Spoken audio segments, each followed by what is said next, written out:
নবী, নূর নবী, গায়বের খবর দেনেওয়ালা, যিনি হাজির ও নাজির, যিনি হাসরের মাঠে উম্মতকে তোরানেওয়ালা, যিনি দুনিয়াতে আসার আগে নবী, মা আমিনার মাঝ থেকে শুভ আগমন করেছেন নবী হিসেবে, যিনি 40 বছর নবুয়ত প্রকাশের আগে নবী, প্রকাশের পরও নবী, কিয়ামত পর্যন্ত কোনো নবী আসবে না। আমার নবী হলো খাতামুন নবিয়্যিন। যারা নবীকে শেষ নবী মানে না, তারা হলো কাদিয়ানী। আর যারা আমার নবীকে 40 বছর নবী মানে না, এরা হলো চুপা কাদিয়ানী। মানে কাদিয়ানীর চাচাতো ভাই। বাংলাদেশে আরেক কাদিয়ানীর লক্ষণ পাওয়া যাচ্ছে। যে ব্যক্তি আমার নবীজিকে 40 বছর পর্যন্ত নবী ছিল না এই বক্তব্য দিয়ে সে কখনো ইমানদার হতে পারে না। সৃষ্টির আগে, সৃষ্টির মাঝে, সৃষ্টির পরে, কিয়ামতের আগে, কিয়ামতের পরে, যতদিন পর্যন্ত এই পৃথিবী থাকবে, আমার নবীজিকে 1 সেকেন্ডের জন্য যারা অস্বীকার করবে তারা কখনো মুসলমান হতে পারে না। আজকে হাজার হাজার মানুষ এই ময়দানে উঠছে পড়া ঢেউ। শাহরাস্তির মানুষ, চাঁদপুরের মানুষ, হাজীগঞ্জের মানুষ, আমরা ধারাবাহিকভাবে প্রমাণ দিয়েছি আমরা সুন্নিরা বিরানি খাওয়াই না, সুন্নি নয়। আমরা প্রমাণ করেছি সুন্নিরা কোন তানসিন্নি খাওয়াই না, সুন্নি নয়। আহলুস সুন্নাত ওয়াল জামাত বেঈমানের সঙ্গে আপোষ করে না, কোন নাস্তিকের সঙ্গে আপোষ করে না, কোন নাফরমানের সঙ্গে আপোষ করে না, নবী বিদ্বেষীদের সঙ্গে আপোষ করে না, ওই বিদ্বেষীদের সঙ্গে আপোষ করে না। আজকে যদি হয় নবীকে নিয়ে বাঁচবো, মরে যেতে হয় নবীকে নিয়ে মরবো, কথা ঠিক না? নবী আমার জান, নবী আমার প্রাণ, এতে কোনো সন্দেহ। তাহিরি জীবন তুচ্ছ, তাহিরি সেলিব্রিটি তুচ্ছ, মোস্তফার প্রেম সবার শ্রেষ্ঠ। অষ্টগ্রামের মানুষ মানে 8 গ্রামের মানুষ। আমরা নবীজিকে আমাদের জীবনের চাইতেও বেশি ভালোবাসি, এতে কোনো সন্দেহ আছে?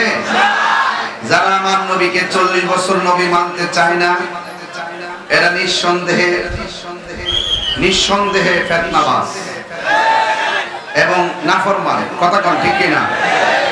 আজকে দেখলাম আরেক নাফরমান, যার নাম হলো আবুল কালাম আজাদ বাশার।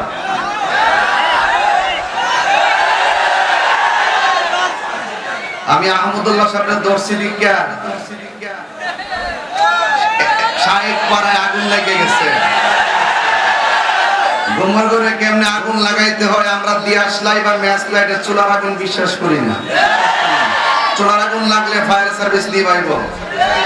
আর তোমাদের শায়েখ পাড়ায় যে ঘুমায়া যে আবিস, যেভাবে তোমরা ট্যাবলেট দিতে শুরু করছিলে, আমি শুধুমাত্র একটা মিস কল দিছি, শায়েখ পাড়ায় আগুন লেগে গেছে। কি লেগে গেছে? এরা হলো শায়েখ পূজারী।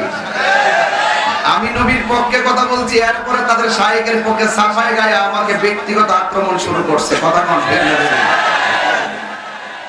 আমি কি সম্পদ দিয়ে রাখছিলাম? এই আবুল কালাম আজাদ বাশার কি কয় শুনেন। এটা হইলো আহমদুল্লাহ সাহেবের বাসাইবার ফন্দি। দালালি করতে করতে লাস্টে ইমান বেচারেছে, ইমান বিক্রি করে ফেলাইছে। কারণ কাদিয়ানীদের পক্ষ থেকে টাকা পান মনে হয়, আমি তদন্ত করতেছি। আবুল কালাম আজাদ বাশার কি বলছে শুনেন। সে বলছে কোরআন নাজিলের পূর্বে হেদায়েতের পথ রাসূল নিজেই জানতেন না। নাউজুবিল্লাহ, জোরে কোন। কি বলছে আপনারা কি শুনবেন নি? আচ্ছা আপনারা শুনেন, তার বক্তব্যটা শুনতেইব, আর একটু ভালো করে শুনতে হবে কিন্তু। কোরআন নাজিল হওয়ার আগে হেদায়েতের পথ রাসূল নিজেও জানতেন না। আল্লাহ সূরাতুদ দুহার মধ্যে বলেন ওয়া ওয়াজাদাকা দাল্লান ফাহাদা। ও নবী, আল্লাহ তাআলা আপনাকে পেয়েছেন, হেদায়েতের পথ সম্পর্কে অনবহিত অবস্থায় তারপরে আপনাকে হেদায়েত দিয়েছেন কে? নাউজুবিল্লাহ বলতেন না? নাউজুবিল্লাহ বলতেন না? হেদায়েতের পথ রাসূল নিজেও জানতেন না। রাসূল নাকি হেদায়েতের পথ নিজে জানতেন না? হেদায়েতের পথ কোরআন নাজিলের আগে নাকি রাসূল সাল্লাল্লাহু আলাইহি ওয়াসাল্লাম নিজে হেদায়েতের পথ জানতেন না? এবং হেদায়েতের পথ সম্পর্কে রাসূল অনবহিত। এটা একটা বাটফারি বাংলা ভাষা। অনবহিত শব্দটা ব্যবহার করে একটা ধান্দা লাগাইছে আপনার মাথায় যাতে না বুঝেন। আসলে যেহেতু হেদায়েতের পথ জানতেন না, এর বিপরীত শব্দটি হলো পথভ্রষ্ট। এর অর্থ করছে রাসূল সাল্লাল্লাহু আলাইহি ওয়াসাল্লাম কোরআন নাজিলের পূর্বে পথভ্রষ্ট ছিল, এটারে ঘুরাইয়া ফেসে পড়ছে অনবহিত। এখন বলেন হুজুর একটা মুরব্বিরে হে হে করেন কি লেখা? যেই ব্যক্তি নবীরে সম্মান দেয় না তাকে তো আমি স্যান্ডেলের দুলাই মনে করি না। হাত তুলে বলেন ঠিক কি না বলেন?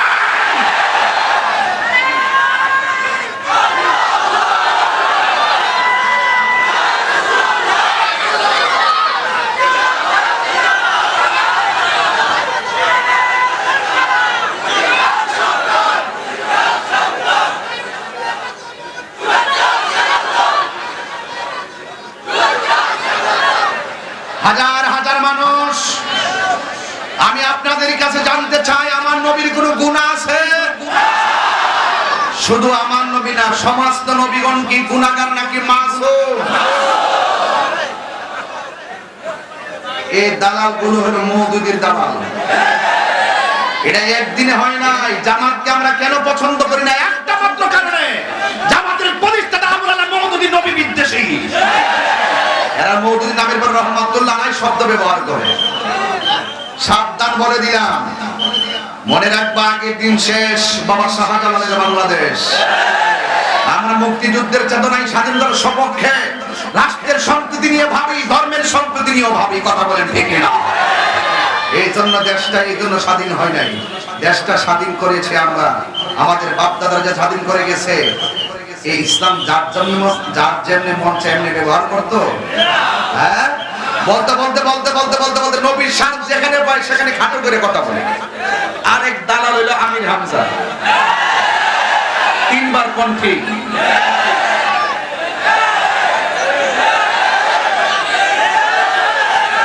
আরেক দালালকে সে কি বলে জানেন? সে বলতেছে নবীর 40 বছর মহামায়ার মাস থেকে নবী আসার পরে 40 বছর পর্যন্ত কেউ নাকি নবীকে নবী বলে ডাকতো না, সবাই নাকি ডাকতো আব্দুল্লাহর বেটা মুহাম্মদ। আপনারা যদি ডাক দে মানিক মিয়ার ফুত তাহের মিয়া, আপনি কি রাগ করতেন না? যদি কেউ বলে এই আব্দুর রহমান মিয়ার ফুত তালেব মিয়া, রাগ করতেন না? নবীর বলে ডাকতো আব্দুল্লাহর বেটা মুহাম্মদ। আসলে আর নবীর দুশমন। কথা কোন ঠিক না? আমির হামজারা বইলা দিয়া যায়, তোমরা এক শায়েখ রে বাঁচাইতে যায় যেই রকম রাস্তা বাড়ি করছো, তাহিরি ধরছে। ধরাটা কিন্তু অন্য কেউ ধরছে না, তাহিরি ধরছে।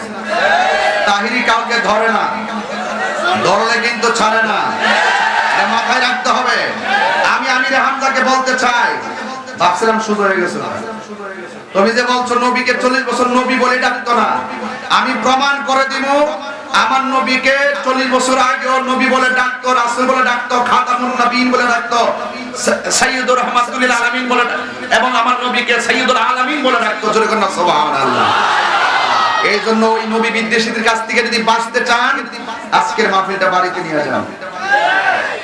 বলুন, কবরে নবী ছাড়া কোনো আপন আছে? কবরে 3টা প্রশ্নের ভিতরে নবীর প্রশ্ন আছে না নাই? আরে হাসরের ময়দানে আমার নবীর শাফাত আছে না নাই? নামাজ যে পড়ছি কবুল হয়েছে কিনা জানি না, রোজা যে রাখছি কবুল হয়েছে কিনা জানি না, হজ যে করছি কবুল হয়েছে কিনা জানি না। কি নিয়ে আমরা হাসরের মাঠে উঠবো? কি নিয়ে আমরা কবরে যাব? ও নবী কিছু নাই। সাহাবী গানতা মা মানা হাবাবতা, ইয়া রাসূলুল্লাহ আমার নামাজের বাহাদুরি নাই, আমার রোজার বাহাদুরি নাই। ইয়া রাসূলুল্লাহ একটা বাহাদুরি আছে। আল্লাহর হাবিব বলেন, হে সাহাবী, যাও তুমি যাকে ভালোবেসেছো তার সঙ্গেই তোমার জান্নাত হবে। সুবহানাল্লাহ। তাহলে আমার কথায় কেউ নেগেটিভ নেবেন না। ওরা যদি এই বক্তব্য না দিত আমি কখনো নাম মেনশন করতাম না। ওরা আমার নবীর বিরুদ্ধে কথা বলছে, এটা বরদাস্ত করা যায় না। কথা কোন ঠিক না বেরি? এই আবু নাজিম বলে আমি একলা বক্তব্য দিয়েছি, আহলুস সুন্নাত ওয়াল জামাতের 101 বক্তা বড় বড় প্রতিযোগী উলামায়ে কেরাম সেটা বলতো, যেমন কি কওমি অঙ্গনের জুনায়েদ আল হাবিব সাহেব পর্যন্ত এই ব্যাপারে সুন্দর বক্তব্য দিয়েছেন। কথা বলেন ঠিক না বেঠিক? পাকিস্তানের তারেক জামিল ইন্টারন্যাশনাল স্কলার, তিনি পর্যন্ত এই ব্যাপারে সুন্দর বক্তব্য দিয়েছেন। আর আমার শায়েখ পাড়ায় কথা দালাল আছে, আসুন্নাহ ফাউন্ডেশনে চাকরি করে, এই যে চাকরি বাঁচাইবার লাগিয়া ওই দালাল শায়েখের পক্ষ নিছে। কথা বলেন ঠিক না বেঠিক? আরে চাকরি যাইলে যাইব, নবীর বিরুদ্ধে কেউ কথা বললে তাকে আমি 3 তালাক দিয়ে দিব। সম্পদ কেন যাবে, নবীর বিরুদ্ধে কেউ কথা বলে তাকে 3 তালাক দিয়ে দিব। তার সঙ্গে আমাদের কোনো আপোষ নাই। এখন বলবেন হুজুর ওয়াজের শুরুতে তো গরম কথা কেন বলতেছেন? গরম কথা এই জন্য বলতেছি, আলালা ঈমানা লিমান লা মুহাব্বাতালা, যার ভিতরে নবীর প্রেম নাই তার ঈমান নাই।